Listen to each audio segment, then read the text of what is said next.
Hey guys, thanks a lot for clicking on the video. So, some of you might recognize the TurboGrafx16 as the PC engine, which was its name in Japan and to many French players. The marketing push was pretty solid, and it ended up being a major competitor for the Super Famicom.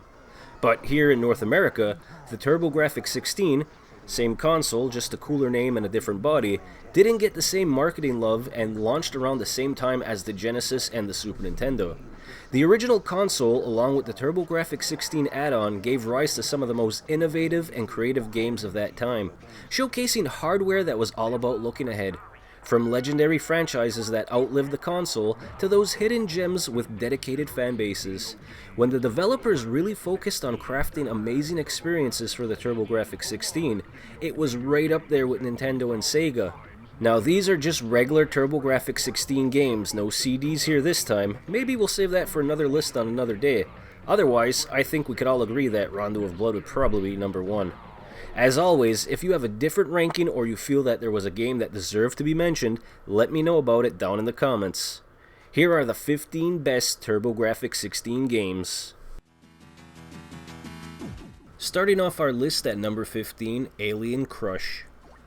Now, this unique sci-fi pinball game hit the scene early on for the TurboGrafx16 and quickly attracted a dedicated fan base. Its fun pinball mechanics and striking visuals, which nod to the Alien movie series, really set it apart. As with any classic pinball game, the aim in Alien Crush is to keep the ball in play and rack up the highest score you can. However, the extra challenge in battling sinister space creatures adds a refreshing twist to the usual gameplay. Alien Crush was such a hit that it spawned a couple of sequels. Number 14, Final Lap Twin. This was one of the earliest racing games to feature a split-screen gameplay. At first glance it might just look like a simple racing game, but it actually has a quest mode that feels a lot like an RPG. You get to explore a world map, visiting towns to participate in races and other activities. Instead of being hit with random battles, you encounter random races, which is a unique twist that you don't really see anymore. If you're in the mood for something different in the racing genre, this game could be a really fun option to check out. A loose copy is going to run you about $15, so it's definitely worth having in your collection. Number 13, Keith Courage in Alpha Zones. Now, I am talking about the pack-in game for most players in the late 80s and early 90s. I'm guessing for most people this was your initial introduction to the TurboGrafx16, unless you found it later in life. So, this game has two dual natures, which is kind of the selling point. You take on the role of Keith, who's basically a slow knight wannabe. He's not exactly impressive, but everything changes when you hit the Alpha Zone. That's when you get your hands on the Nova armor. Suddenly you're faster, stronger, just way better in every aspect. Each level has a regular area and an Alpha Zone. In the regular part, you take on the role as Keith, where you gather cash and power-ups for your Nova armor. When you get to the Alpha Zone, things get a bit strange with the enemies. There's this creature that resembles a revolver that just keeps popping up frequently, but there's some cool boss fights as well. While the game does have its quirks, when you're playing as normal Keith, the Nova Armor version really makes up for this game. It's one of those games that are just super easy to jump into and enjoy. Coming in at number 12, Bomberman 93.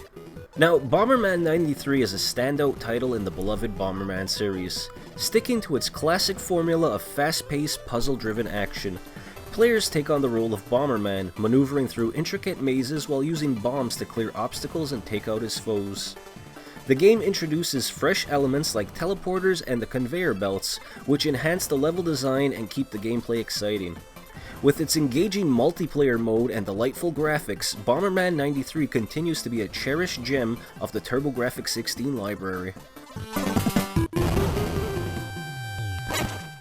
Number 11, Ninja Spirit. Picture a side-scrolling action platformer that takes cues from shooter games. That's exactly what Ninja Spirit delivers. It's easily one of the top games for the TurboGrafx16. In Ninja Spirit, you navigate through stages, taking down enemies and doing some light platforming along the way. What really makes this game stand out is the arsenal.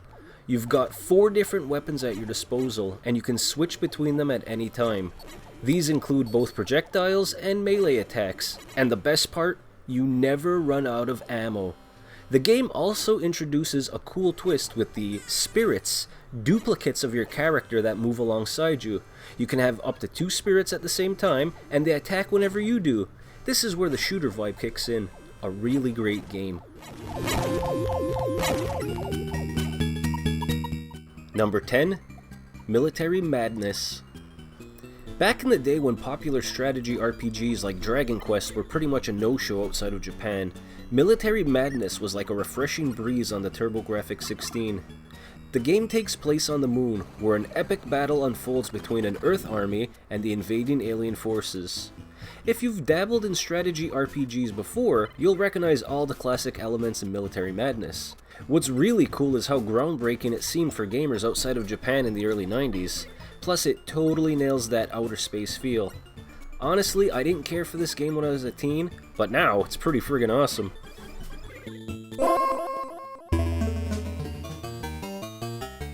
Number 9, Cadash.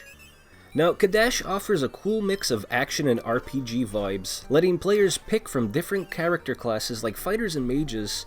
As they embark on a dangerous quest to rescue the kingdom from a wicked sorcerer, the game's class system keeps things fresh and exciting. The side-scrolling action is paired with RPG features like leveling up and getting new gear. Plus, you can team up with a buddy to tackle the game's monstrous foes together. With its unique genre blend and fun gameplay, Cadash is a must-play for anyone who loves action and RPG games. The best part about the TurboGrafx version? No time limit. Coming in at number 8, Blazing Lasers. Now in Blazing Lasers, a vertically scrolling shooter, players dive into an epic space battle, taking the helm of the Gunheed starfighter to fend off the Dark Squadron's relentless attacks. Now, this game shines with its fluid gameplay and a variety of power-ups that elevate it within the shoot-'em-up category. With a wide selection of weapons from fierce lasers to tracking missiles, players can craft their strategy to keep up with the fast action. Plus, the vibrant graphics and rapid gameplay make Blazing Lasers a top pick for anyone who loves space shooters. Thanks to longtime viewer Robotic Operating Buddy, or Rob, for suggesting the TurboGrafx16 for this week's list. He also picked Blazing Lasers as his favorite game on the system. Number 7, R-Type. R-Type is famous for being a tough horizontal scrolling shooter where players take the helm of the R9 spacecraft to rescue humanity from the wicked Bido Empire. What sets it apart is its unique power-up system featuring a detachable force pod that can be used for either defense or offense. Plus, the game is known for its epic and monstrous boss fights that demand smart strategy and quick reflexes to win. With its challenging gameplay, innovative mechanics, and eye-catching graphics, R-Type is definitely another must-own for shoot-'em-up enthusiasts. Number 6, Neutopia. If you're going up against Nintendo and Sega, having a Zelda-like game on your console isn't gonna hurt you. Hudson Soft stepped up and delivered Neutopia. Calling it a clone fits perfectly because if you were to swap out the main character for Link, you would totally feel like it's a classic Zelda game. This top-down 2D action-adventure lets you fight enemies with your sword while you roam a huge overworld filled with dungeons. As usual, you need to tackle these dungeons in semi-order and collect items to move forward. It's a bit standard and lacks its own flair, but it's still one of the top games on the TurboGrafx16, so if you're a fan of the Zelda games, you're probably gonna love Neutopia too. You could argue the sequel is an improvement, but for me, the original, although called a clone, is still the better of the two. Number 5, Bloody Wolf. Now, doing my research, I knew I wanted it to be in the top 10, but looking at different lists and talking to some people, Bloody Wolf is either number 1, number 15, sometimes not even on people's lists, but I really like this game. So this is a high-energy run-and-gun action game. Bloody Wolf puts you in the shoes of 2 top-notch commandos on a mission to save the President of the United States from a group of terrorists. What makes this game stand out is its exciting mix of rapid-fire shooting and intense hand-to-hand combat, all backed by a wide range of weapons like machine guns, flamethrowers, and grenades. Players will also face different vehicle challenges, including thrilling motorcycle chases and boat escapades, which keep the gameplay fresh and engaging.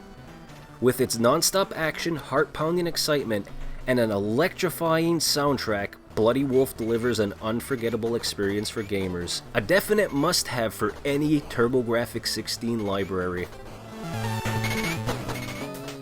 Number 4, Splatterhouse. Now, depending on the week, this game could easily be number 1. It has to be in everyone's top 5, right? In this intense beat-em-up game, Splatterhouse, you step into the shoes of Rick Taylor, who wears the Terror Mask and fights off waves of terrifying monsters to rescue his kidnapped girlfriend. The game stands out in the genre thanks to its bold approach to gore and violence. It creates a haunting atmosphere that's still memorable today. Players get to use a variety of brutal weapons like chainsaws and shotguns. Hell, even the wooden plank is pretty powerful. You use these to take down the monstrous enemies in a raw and engaging combat experience. With its gripping story, graphic visuals, and fun gameplay, Splatterhouse is the must-own for horror fans and beat-em-up lovers alike. I know it's been decades and it seems funny to say spoilers, but man, that ending when you finally get to your girlfriend, that's terrifying. Number 3, Legendary Axe 2. The follow-up to the hit action-adventure game, The Legendary Axe 2 takes you on an adventure with Prince Sirius, who uses the powerful legendary axe to rescue his brother from the evil sorcerer Azazel. This game builds on what made the first one great, introducing fresh power-ups and abilities, plus multiple level paths that keep things interesting for replays. Not only is the gameplay fun, but the graphics are also top-notch, featuring detailed backgrounds and impressive sprite designs. With a captivating story, improved mechanics, and stunning visuals, The Legendary Axe 2 is a fantastic sequel for both fans of the original and new players. Number 2, Zonk. When Hudson Soft made Zonk, they basically took their Bonk character, well, being different from Bonk, and gave him a new name, Zonk, and threw him into a futuristic setting. Maybe they thought a caveman flying around wouldn't make much sense. They may have also been trying to freshen up their company's look, as Zonk is rocking a more punk rock style. Setting aside the odd choice, the game is a fantastic side-scrolling shooter. You know, that's what the TurboGrafx known for. With vibrant graphics, creative enemies, and a ton of variety. I've said it a lot already, but it's true, this is definitely a must-have for any shoot-em-up collector. A word of caution if you like this game. The sequel was made by a completely different team, so Super Zonk isn't nearly as good or worth the price that it commands. Just a heads up. Number 1, Bonk's Revenge. Alright, let's be honest, I could have put any and all the Bonk games on this list, but in the interest of fairness and hopefully not having a similar video to everyone else that covers the topic before me, I chose Revenge to represent the Bonk franchise, as long as you don't count Zonk in that franchise. So, just like the first game, this is a side-scrolling platform where you control a little caveman kid from the Stone Age. You can take out your enemies with your head. You can jump, you can swim, and a whole lot more. Now, some of the new stuff compared to the original game, Bonk has picked up some cool abilities that really spice up the gameplay. For starters, he can do wall jumps using his head. Plus now, our caveman hero can also swing on certain branches in specific levels and even turn into a crab to explore new areas. It's a bit weird, but it all comes together nicely. Honestly, it's even better than the original, and for me, it ranks as the top TurboGrafx16 game. My only gripe is that the developers didn't really fully embrace the prehistoric vibe this time around. And that's my list for the 15 best TurboGrafx16 games, not including CD games. Now, if you've made it this far, you're probably my age or older, so 1, you're awesome, 2, don't forget to comment, and 3, get up and stretch your back. Thanks a lot for watching, I do appreciate every view. Until next time, take care, be safe out there, and I'll see you in about a week.